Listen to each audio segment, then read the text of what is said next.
3716님, 마트에 갔는데 고춧가루 품질이 올해 굉장히 좋습니다. 농사가 잘 됐나 봐요 하셨는데 고추 농사가 이게 여간 힘든 게 아닙니다. 저도 시골에서 와서 저희 집도 고추 농사, 쌀 농사 할머니 할아버지가 지으셨는데 고추밭은 그늘이 하나도 없어요. 이 한여름 땡볕에 정말 힘들고 병충해에 좀 약한 편입니다. 쌀도 마찬가지고 해서 약치는 것도 힘들고 우리 농민들 참 감사하다는 말씀 다시 드리게 되네요.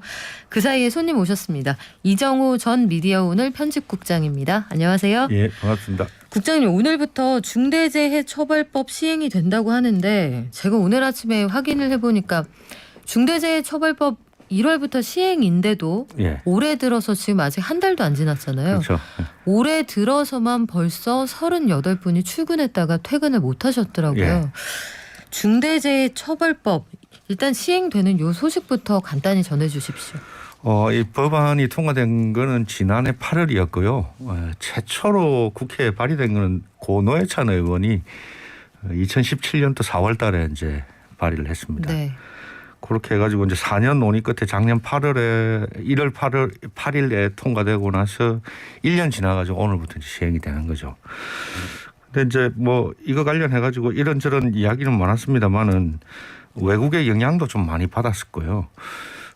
산재가 제가 기자 생활을 하기 시작해가지고 한 30년째 쭉 보고 있는데 30년 전에 산재가 한 2,200명 정도 됐었거든요. 연간. 예.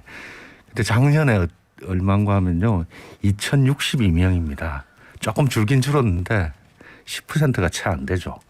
너무한데요. 그 사이에 우리 경제력이 발전한 걸 생각하면요. 그렇죠. 30년 전에는 네. 워낙 좀 힘들었었는데 많이 안 줄었으니까 이걸 어떻게 좀 줄일 것인가 이런 고민인 거죠. 해외에서도 비슷한 법안들을 가지고 있다 이렇게 들었거든요. 네, 영국, 독일, 호주, 일본도 이런 법안들이 있는데 이게 결이 항상 비슷합니다. 산업안전법을 강화하다가 해보다가 안 되니까 도저히 안 돼가지고 기업 과실치사법 이런 형태로 해가지고 이제 용어를 세게 하면은 기업살인법 이렇게도 하긴 합니다만은 내용 보면 중대재해를 일으킨 기업을 처벌하겠다 이런 취지입니다. 영국에서는 기업살인법이라는 좀 무시무시한 법을 가지고 있잖아요. 여기에서 영향을 받은 곳들이 많다라고 들었는데 영국도 사실 처음에 법을 제정할 때 우리하고 비슷한 심정으로 시작을 한 거죠. 대처 정부 문제 말기쯤에 이제 사고가 많았습니다. 그 87년도에 이제 런던 지하철에서 참사가 대구 지하철 우리 참사 났던 것처럼 불이 나가지고 30명이 돌아가셨고요. 그리고 바로 그 해에 벨기에하고 영국하고 오가는 페리 유람선에서 그게 침몰해가지고 한 200명 가까이 이제 서해 페리오 사건 우리 또 기억이 나네요. 우리 세월호하고 비슷한 거죠. 그리고 한국에서 이 법안이 이제 처음으로 발의된 것 자체가 세월호 3주기에 맞춰가지고 노회찬 의원이 이제 입법 발의를 했었거든요. 이제 고민이 되는 게 이런 거죠. 산안법은 산재만 다루는 법이니까 사회적 재난은 어떻게 할 거냐 이거죠. 성수대교 무너지면은 그걸 어떻게 할 거냐. 산재와 사회적 재난이 다른데 인명피해 규모는 사실은 사회적 재난일 때 훨씬 더 클 수 있고 그렇군요. 사실은 그런 생각이 많이 듭니다. 가습기 살균제 사건 이게 정말 오래된 사건인데 일단 제대로 해결이 안 됐고 많은 분들이 돌아가셨고 실제로 태아가 사망한 사건들도 있었고요. 임산부가 사망한 사건도 있었고 옥시의 전 대표는 무죄 선고를 받았다고요. 그렇죠. 이제 국민들이 이제 공분을 했던 게 이제 그런 거죠. 그러면 우리가 아직까지 가장 가슴 아픈 사건으로 기억하는 가까운 사고들 2016년에 구의역 김군 사망 사고가 있었고요. 2018년에는 태안 화력발전소에서 혼자 야간 작업하다가 사망한 20대 청년 김용균 씨 사건을 아직 뚜렷하게 기억을 하는데 말씀하신 것처럼 산업안전법이라는 법이 기존에도 있었어요. 근데 이게 있는데 중대재해법을 또 제정한 데는 그럴 만한 이유가 있을 거 아닙니까? 요 두 개는 근본적인 차이가 어떤 건가요? 일단 산안법은 산재만 다루는 건데 중대재해처벌기업은 사회적 재난, 성수대교가 붕괴돼 가지고 시민이 죽어도 뭐 작년 6월달에 있었던 광주의 이제 철거 같은 경우에는 말도 안 되는 공사장에 사건이죠. 일하던 네. 노동자가 죽은 게 아니지 않습니까? 옆에 지나가던 버스를 덮쳐가지고 거기서 9명이 돌아가셨으니까 요걸 둘 다를 같이 이제 볼 수 있는 법이고요. 그다음에 이제 산안법은 노동 현장만 다루다 보니까 노동 현장 내에 있는 현장에 무슨 문제점이 없는가 이것만 다루다 보니까 주로 이거에 대해서 이제 가해자라고 처벌되는 사람들이 현장 소장이었습니다.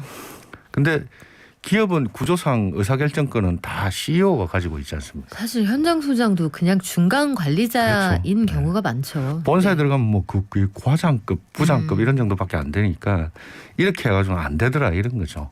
그래서 이제 CEO를 처벌할 수 있는 그 기준을 좀 만들자 이렇게 만들어진 거죠. 근데 이 중대재해법 시행 전부터 참 말들이 많았습니다. 아직 시작도 안 해봤는데 언론사별로도 굉장히 보도 태도에 차이가 나더라고요. 작년까지는 이제 연말까지 기업을 옥죄는 괴물이다. 뭐 이렇게 해가지고 서울신문 같은 경우 이거 잘못되면은 임대차 3법처럼 이렇게 엉망이 될 거다. 뭐 조선일보 같은 경우 외국인 투자가 아마 안 될 거다. 뭐 이렇게까지도. 네. 뭐 이런 이야기들이 많았습니다. 네. 그런데 이제 올해 들어서 가지고 한전의 하청 노동자가 5일날 전봇대 위에서 사망했죠. 네. 그리고 이제 광주 아이파크 사건이 가장 이제 11일 날 일어났죠. 근데 아직도 시신도 지금 제대로 다 못 찾고 있는 그런 그러니까요. 상태고, 뭐 쭉쭉 해가지고 포스코에서 20일 날 또 이제 하청 노동자가 숨졌고, 근데 현대중공업은 정규직 노동자가 24일 날 또 숨졌거든요. 네. 현대중공업 같은 경우는 지금 기업이 만들어진 지 48년 됐는데 472명이 돌아가셨습니다. 해마다 10명씩 돌아간다고 생각하시면 됩니다. 네, 이게 지금 말씀하신 우리가 지금 거론한 회사들은 되게 큰 회사들이잖아요. 그렇죠. 큰 회사고 소위 사회적으로 관심을 가지고 들여다보는 회사도 이 정도인데 우리가 스크린하지 못하는 작은 회사들의 사정은 더 어렵지 않을까 이런 생각도 듭니다만 또 반면에 재계에서는 외국은 이렇게 안 한다. 처벌이 과하다. 이렇게 주장을 하기도 해요. 네.